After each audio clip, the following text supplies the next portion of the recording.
Sa isang liblib na baryo sa San Bartolome, naninirahan ang pamilyang Magbanwa.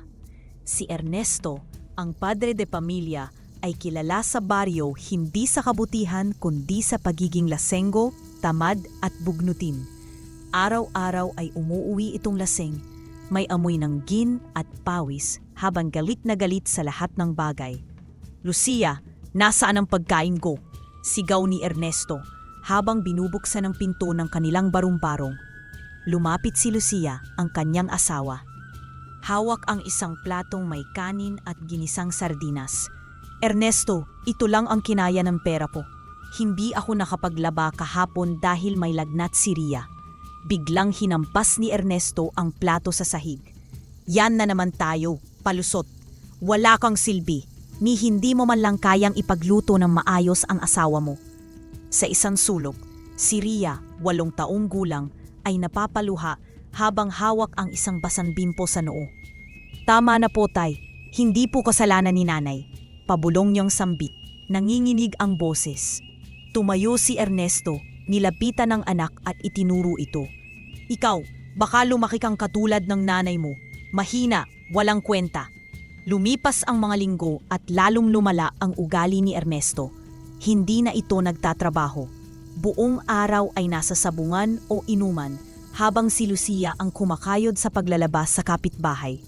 Ilang beses na niyang sinubukang umalis, ngunit sa tuwing sinusubukan niya, sinusundan sila ni Ernesto, dala ang galit at pananakot.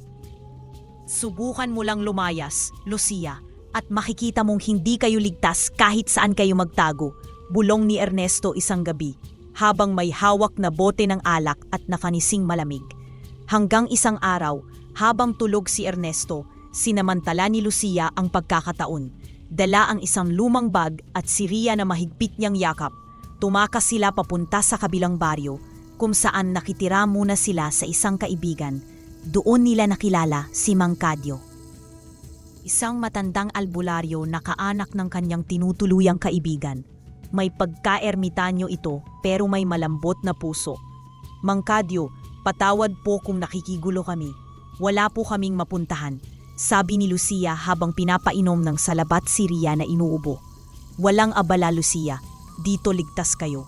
At kung ang lalaking yan ay susunod pa sa inyo, baka kailangan ko na siyang turuan ng leksyon ng kalikasan." Mahinahong sagot ng matanda. Ngunit dumating din ang araw na iyon. 3 linggo pa lang sila sa baryo ay sinundan na sila ni Ernesto. Umalingaw-ngaw ang sigawan sa labas ng bahay ni Mang Cadio. "Lucia, lumabas ka dyan. Isa kang traidor. Dinala mo pa ang anak po." Lumabas si Lucia, nanginginig. "Ernesto, umalis ka na. Ayoko na. Ayoko nang makita si Ria na natatakot tuwing umuuwi ka. Gusto ko lang kaming mabuhay ng payapa."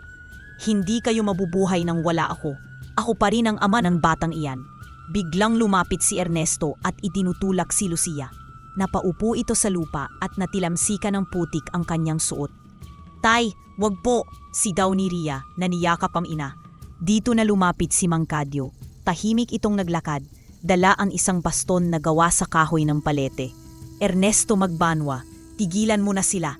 Binigyan ka na ng pagkakataon, pero nilunod mo sa alak at galit. Tumahimik ka, matandang baliw. Wala kang karapatan."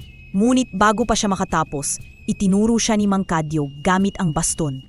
"Mula ngayong gabi, mararamdaman mo ang lahat ng sakit na pinaramdam mo sa pamilya mo. Hindi mo ito makikita, pero dadalawin ka nito. Hindi para gumanti, kundi para iparamdam kung paano magmahal ang isang ama." Sa una, pinagtawanan lang ni Ernesto ang matanda. Ngunit pagsapit ng gabi, sa isang barong, kinupkup siya ng kakilala. Nagsimula na ang sumpa. Una, sa tuwing matutulog siya, maririnig niya ang iyak ng bata, tila si Ria, umiiyak sa dilim, humihingi ng saklolo. "Tay, tama na, masakit na. Huwag mo po akong saktan." Gigising siya ng pawisan, nakaluhod at nanginginig. Kinabukasan, habang naglalakad sa daan, nakita niya ang sarili sa isang salamin sa karinderya. Ngunit ang refleksyon niya ay iba. Hindi ang katawan niyang lasing at magulo, kundi isang anyo ng isang ama na nakayuko. May dugo sa kamay at may mga matang puno ng pagsisisi. Isang gabi, kinausap siya ng kanyang sariling anino. Ernesto, ano ang silbi ng ama kung hindi marunong magmahal? Ano ang silbi ng asawa kung ang kamay ay hindi upang yakapin kundi manakit? Wala akong kasalanan. Ako ang lalaki sa bahay. Ako ang dapat sundin. Kung ikaw ma ang haligi ng tahanan, bakit ikaw ang unang gumuho? Lumipas ang mga araw at gabi, unti-unting nasiraan ng bait si Ernesto. Hindi dahil sa kulang siya sa pagkain, kundi dahil wala ng katahimikan ang kanyang gabi. Nasa kanya ang multo ng kanyang mga pagkukulang. Dumating sa punto na napadpad siya muli sa tinitirhan ni Lucia, hindi para manakit, kundi para humingi ng tawad.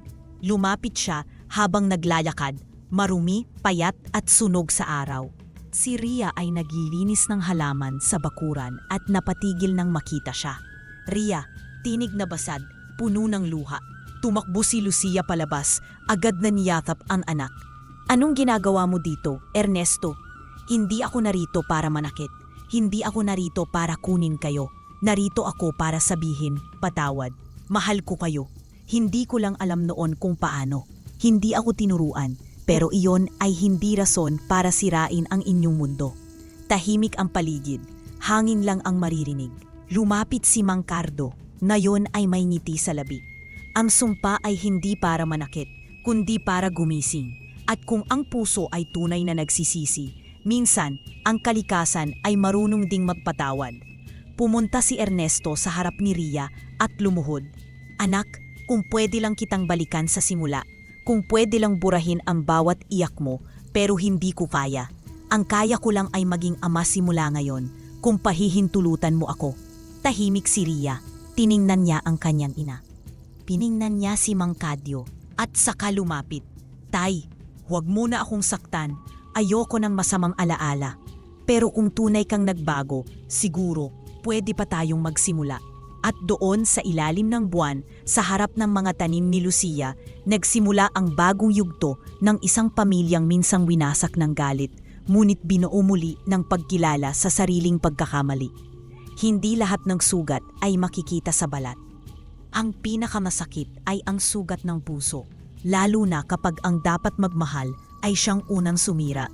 Ngunit ang pagsisisi, kapag totoo, ay maaaring maging daan upang buuin muli ang nasira.